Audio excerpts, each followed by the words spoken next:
오늘 우리에게 주신 하나님 말씀 사사기 13장 17절에서 20절 말씀 제가 봉독해 올리겠습니다. 마노아가 또 여호와의 사자에게 말하되 당신의 이름이 무엇이니이까? 당신의 말씀이 이루어질 때에 우리가 당신을 존귀히 여기리이다 하니 여호와의 사자가 그에게 이르되 어찌하여 내 이름을 묻느냐? 내 이름은 기묘자라 하니라. 이에 마노아가 염소 새끼와 소제물을 가져다가 바위 위에서 여호와께 드리매 이적이 일어난지라. 마노아와 그의 아내가 본즉 불꽃이 제단에서부터 하늘로 올라가는 동시에 여호와의 사자가 제단 불꽃에 휩싸여 올라간지라. 마노아와 그의 아내가 그것을 보고 그들의 얼굴을 땅에 대고 엎드리니라. 아멘. 오늘 우리에게 하나님께서 주시는 말씀에 함께 아멘으로 화답하겠습니다. 아멘. 오늘 말씀을 제 느낌 그대로 풀어서 표현하면 제가 믿는 하나님이 이런 신이란 사실이 너무 좋아요. 너무 좋아요. 네, 이렇게 표현하고 싶었습니다. 제가 성경 66권을 읽으면서 감탄하고 감격하는 부분이 정말 많지만 제게는 그 가운데 최고의 하나님은 창조주 하나님, 창조주 하나님에 관한 말씀이 저는 늘 볼 때마다 감탄하고 감격하고 감사합니다. 제가 몇 번 고백했습니다마는 저는 초등학교, 옛날엔 국민학교였었죠. 5, 6학년 때 그 시절부터 질문을 품고 살았어요. 이 세상은 언제 시작되었을까? 어떻게 시작되었을까?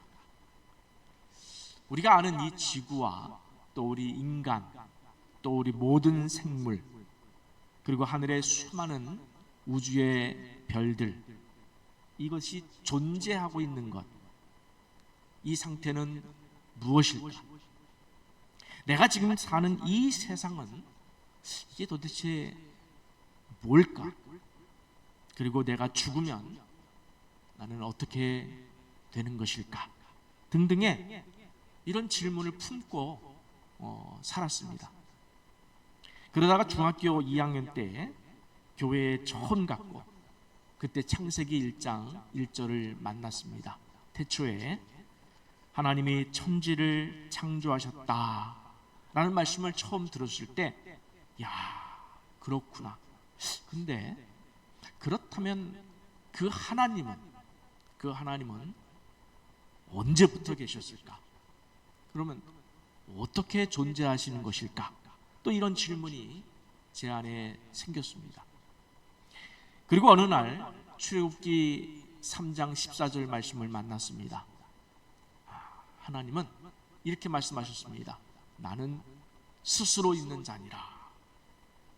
이 말씀을 듣고 그러면 맞다 라면서 제 의문의 답으로 찾았습니다. 아니, 그냥 이 말씀이 믿어졌다라는 표현이 맞는 것 같습니다. 나중에 에베소서 2장 8절 말씀을 보니까 제가 믿어졌다고 하는 이 믿음이 바로 제게 임한 하나님의 놀라운 은혜였음을 깨달았습니다.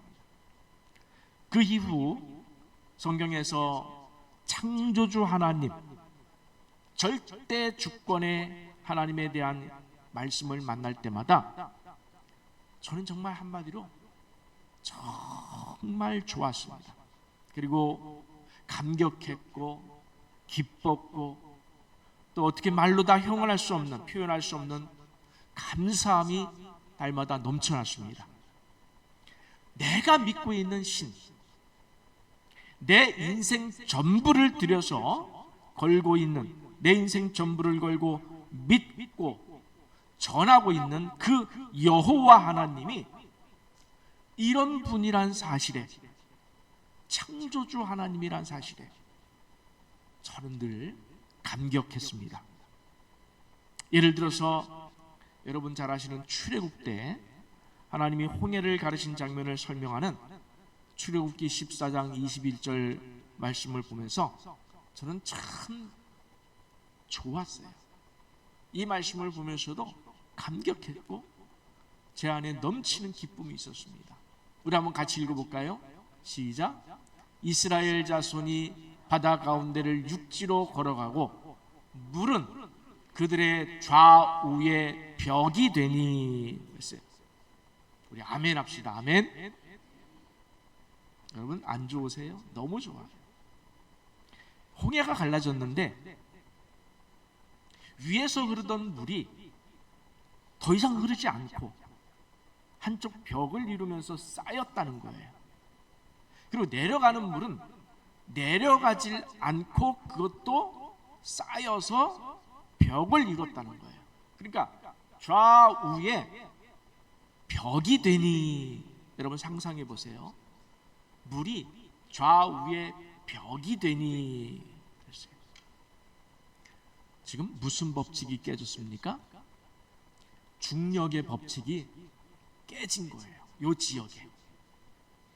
하나님은 우주 만물을 창조하시면서 정말 많은 우리가 상상할 수도 없는, 셀 수 없는 여러 가지 법칙들을 만들어 놓으셨습니다.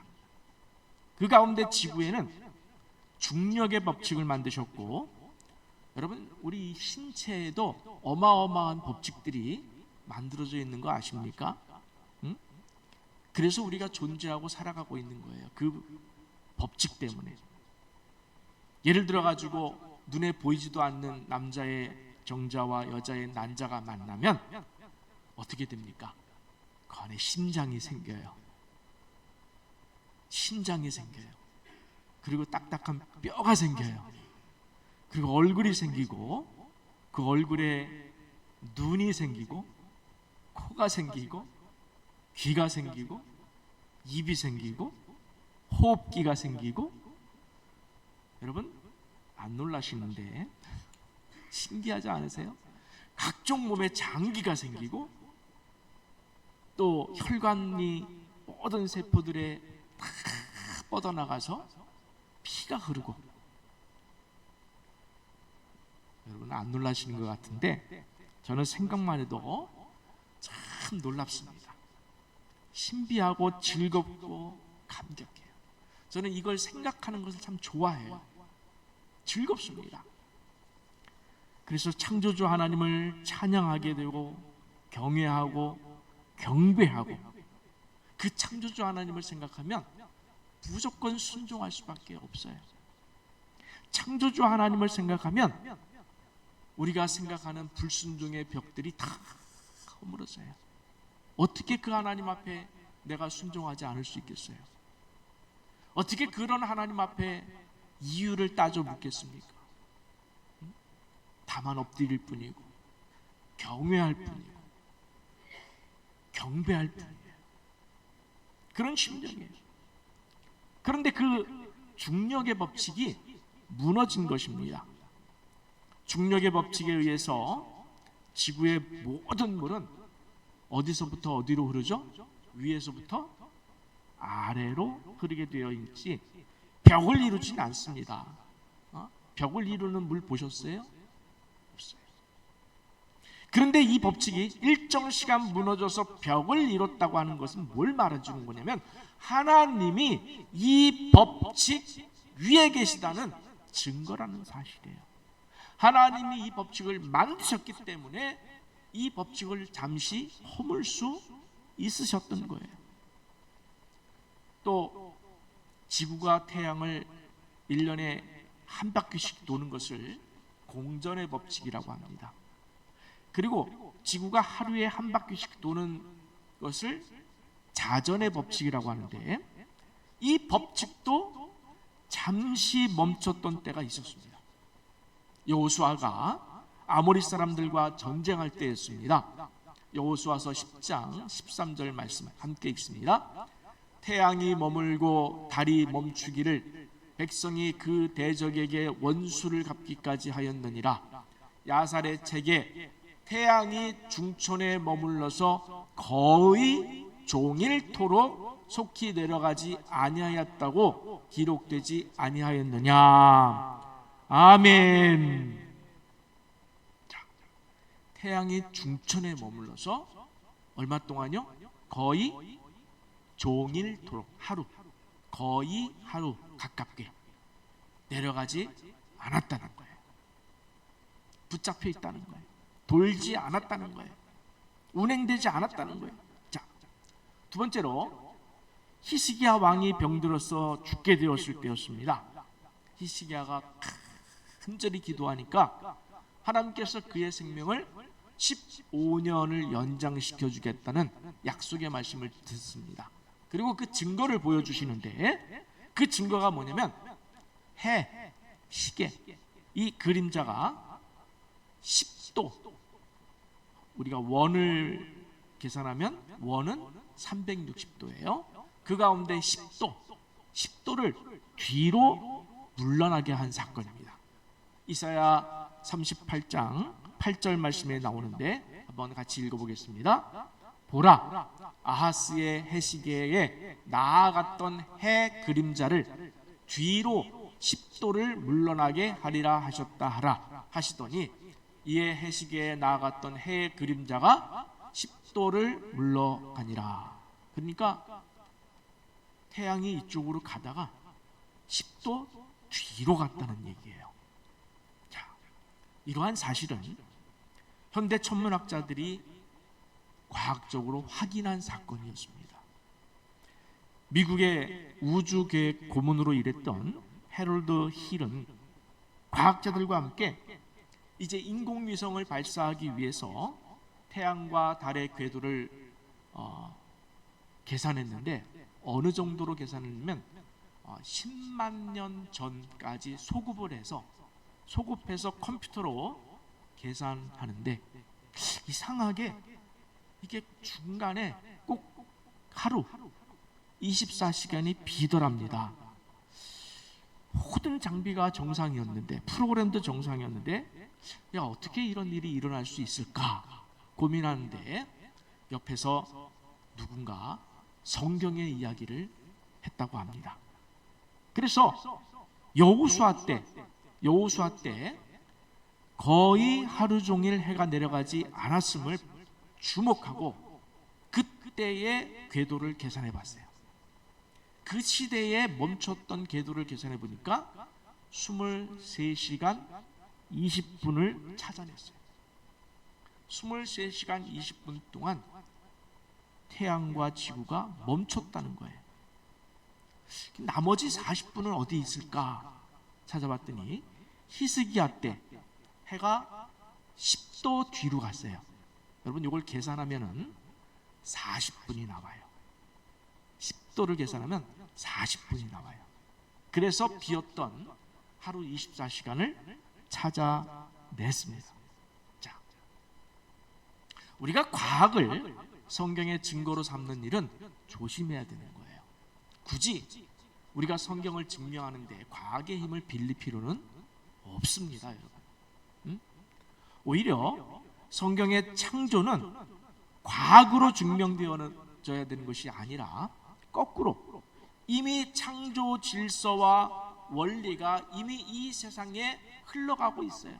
지배하고 있어요. 우리 몸도 마찬가지예요. 우리 몸도 자율신경계라든지 모든 것들이 하나님께서 만드신 원리대로 흘러가고 있는 거예요. 다만 과학이나 의학은 그거를 발견하는 역할을 하는 거예요. 그거를 발견하는 역할을 하는 거예요. 그렇게 봐야 돼요. 그럼에도 저는 이런 증거들이 나올 때마다 참 전율이 느껴지는 것이 사실입니다. 오늘 본문도 여러분 그 가운데 하나이고, 저는 이 본문을 정말 참 좋아해요. 정말 좋아합니다. 사사시대에 마노아라고 하는 부부가 있었어요. 마노아. 이 부부는 임신하지 못해서 출산하지 못했습니다. 그런데 어느 날 하나님의 사자가 찾아왔습니다. 마누아 부부를 찾아와서 내가 임신할 것이고 출산할 것이다 라고 약속을 했습니다. 그때 마누아가 여호와의 사자에게 묻습니다. 아니, 임신하지 못하는데 임신하게 하시는 당신의 이름이 뭡니까? 당신의 이름이 뭡니까? 이때 여호와의 사자가 이렇게 대답을 합니다. 내 이름은 기묘자라. 내 이름은 기묘자라. 자, 이 기묘자라고 하는 이 단어가 무슨 뜻일까? 라이프 성경사전의 정의를 좀 빌려왔습니다. 제가 읽어보겠습니다. 히브리어로 펠레인데 경이로운 일, 불가사의한 것을 뜻한다. 성경에서는 인간의 이성과 지혜, 상상과 감각으로서는 도저히 받아들일 수 없는 분, 초월적인 능력과 성품으로 오묘하신 섭리를 수행하시는 분, 곧 하나님에 대한 별칭으로 사용된다. 이렇게 되어 있어요.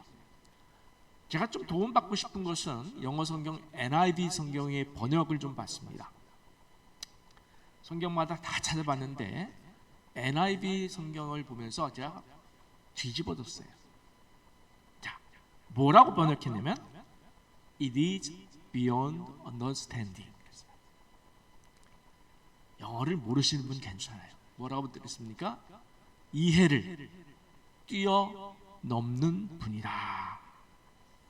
저는 정말 이 번역을 읽으면서 얼마나 울었는지 몰라요.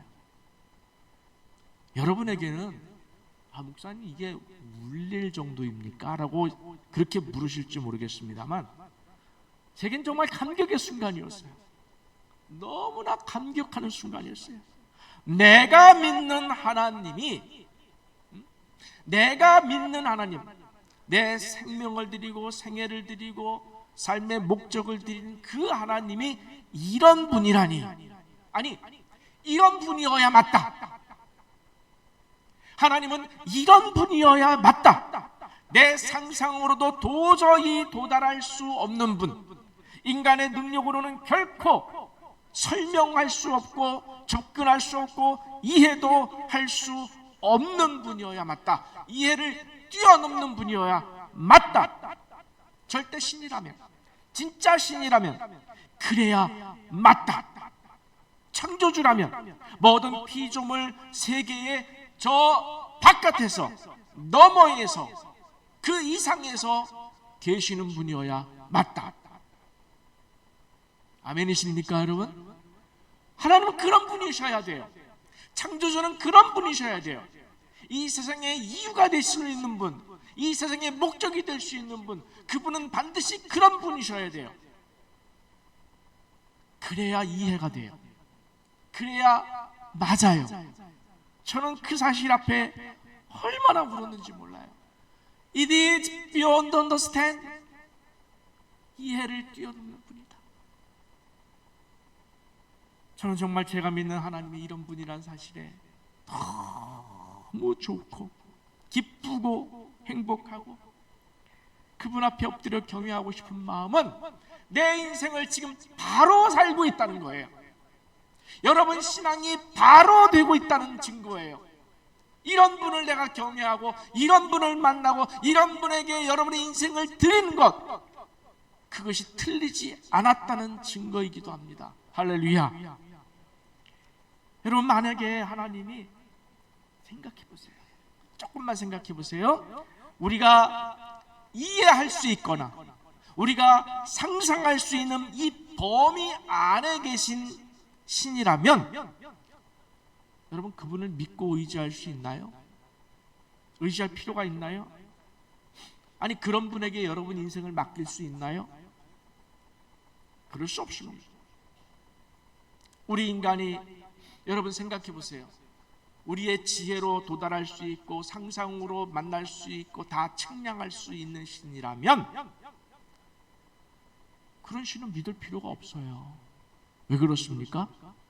아니 인간이 그 신보다 더 똑똑해요. 그 신의 행보를 예측 가능해요. 그러면 뭘 기대하고 내 인생을 맡기고 어떻게 내 목숨까지 맡길 수 있습니까? 뭐하러 섬깁니까? 아니에요.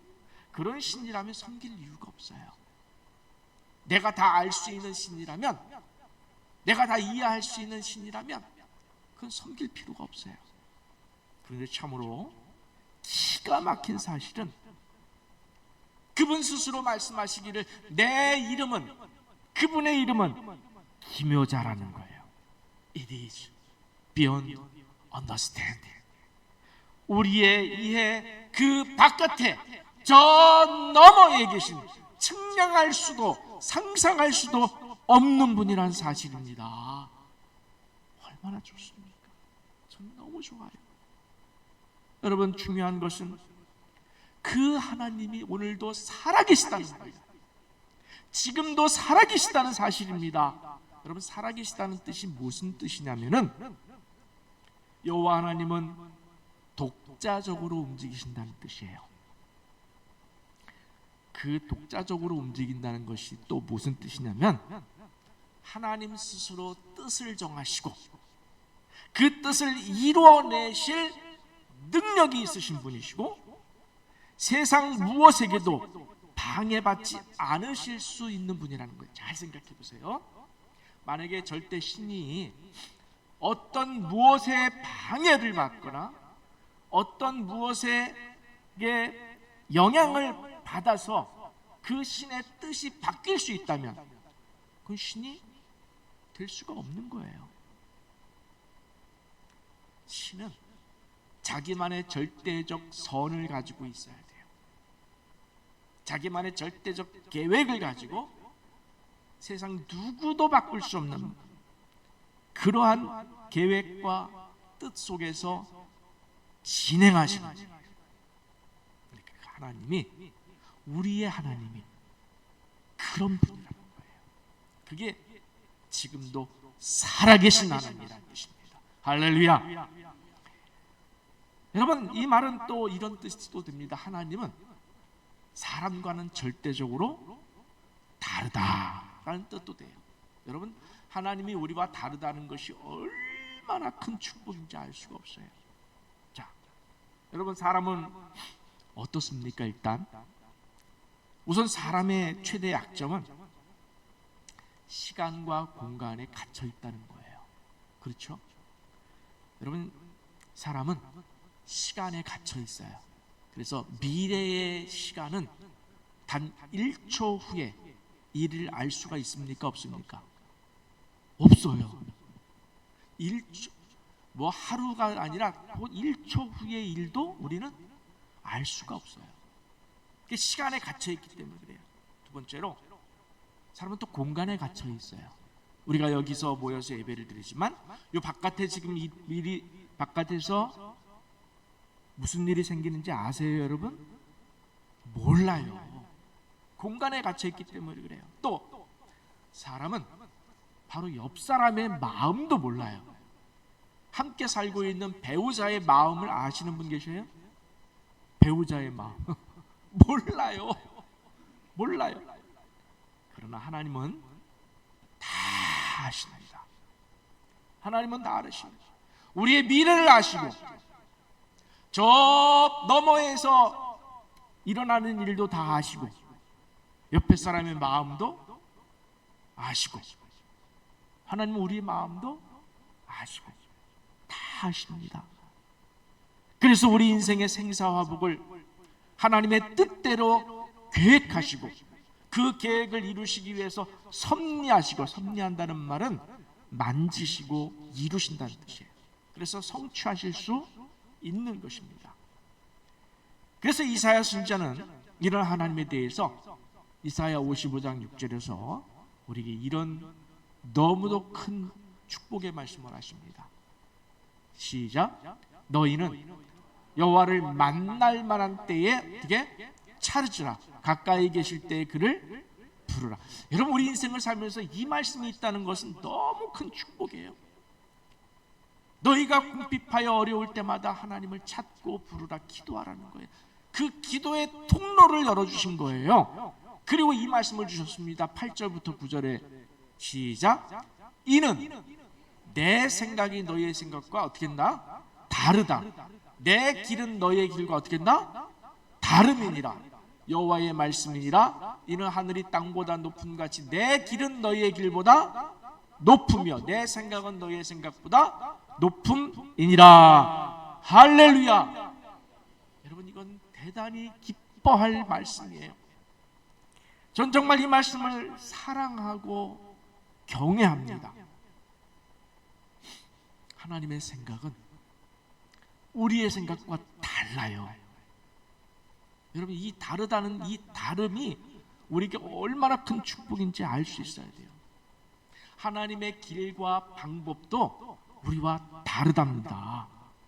그러면서 우리에게 말씀하시기를 너희는 나를 찾고 부르라, 기도하라. 이 다르다는 것이 얼마나 다행이고 완벽한 이야기인 줄 아십니까? 만약에 생각해 봅시다.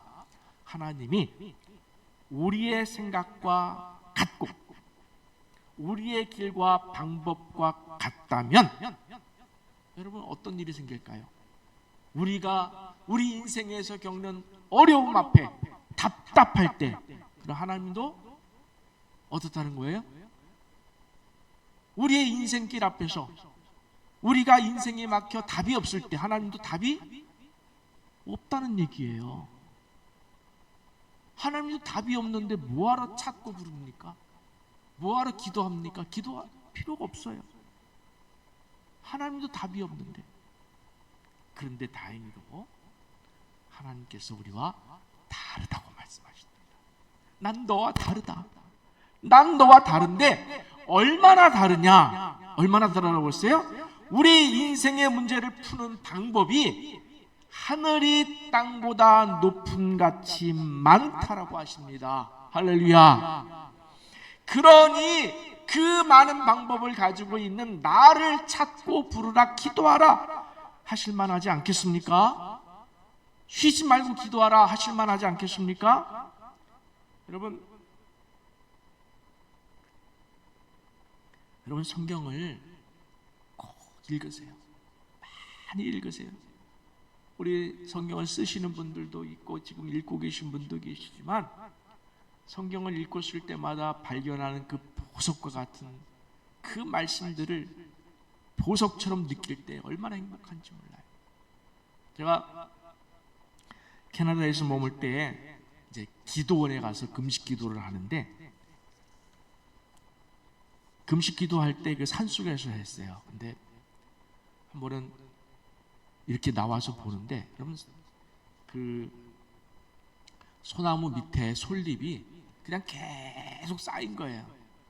사람 발이 닿질 않으니까 계속 쌓여 있는데 가만히 그냥 지나가는데 그 솔잎이 살짝 봉긋 이렇게 올라온 데가 있어요. 올라와요. 이 안에 뭐가 있을까 하고 솔잎을 다 떠들쳐 보니까 그 안에 뭐가 있냐면 송이버섯이 있는 거예요. 송이버섯이.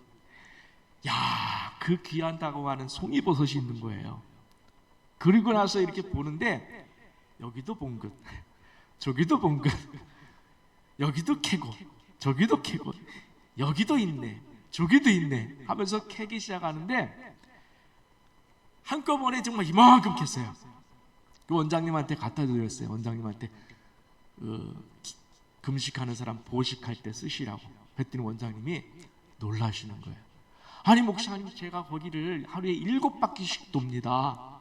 근데 제게는 안 보였는데 어떻게 목사님에게 눈에는 보입니까? 여러분 그 기쁨 아시겠어요? 그것을 캐는 기쁨. 그리고 나서 또 가서 또 캐는 거예요. 그 기쁨 이상이죠. 여러분 생각해 보세요. 그 기쁨과 비교할 수 있겠습니까? 사실 따지고 보면 송이버섯 귀하지만 성경의 말씀은 그 이상이에요. 성경을 읽을 때 하나님의 시공을 초월해서 역사하시는 이야기들을 여러분 만날 때마다 감격스럽지 않습니까? 어찌 엘리사의 그 머리 위에 있는 불말과 불병거, 그 이야기를 우리가 어찌 아무런 감각 없이 읽을 수가 있겠습니까?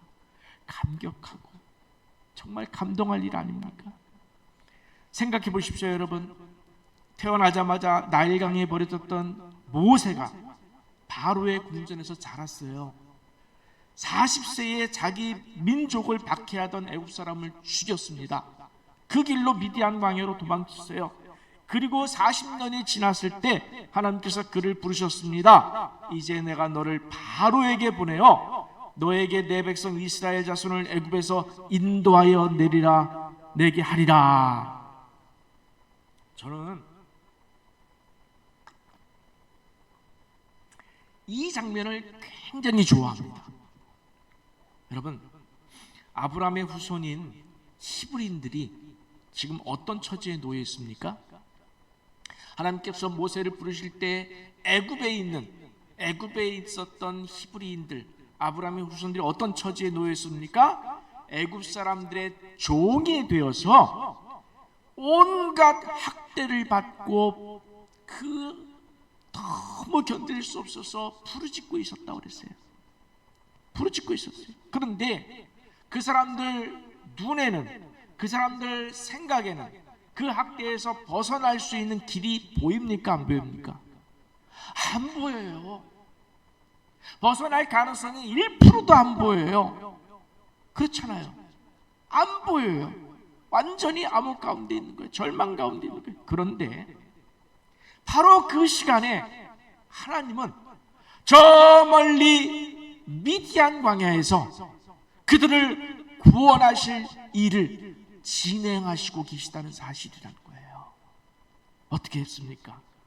출애굽을 위해서 이미 40년 전에 모세를 광야로 보내셨어요. 모세를 애굽에 보내셨죠. 40년 전에 모세를 광야로 보내셨어요. 그 80년 전에 모세를 태어나게 하셨어요.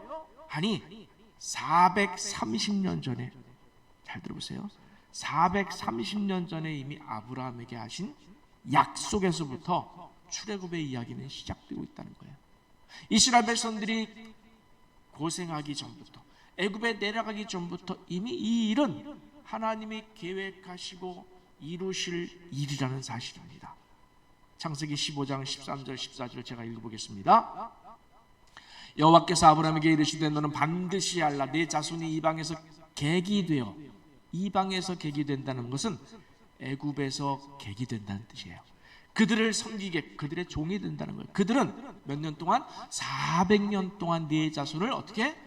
괴롭힐 것이다. 학대할 것이다. 그들이 섬기는 나라를 내가 징벌할 것이다. 내가 그 애굽을 징벌할 것이다. 그 후에 네 자손이 큰 재물을 이끌고 나오리라. 무슨 얘기입니까? 출애굽 얘기예요.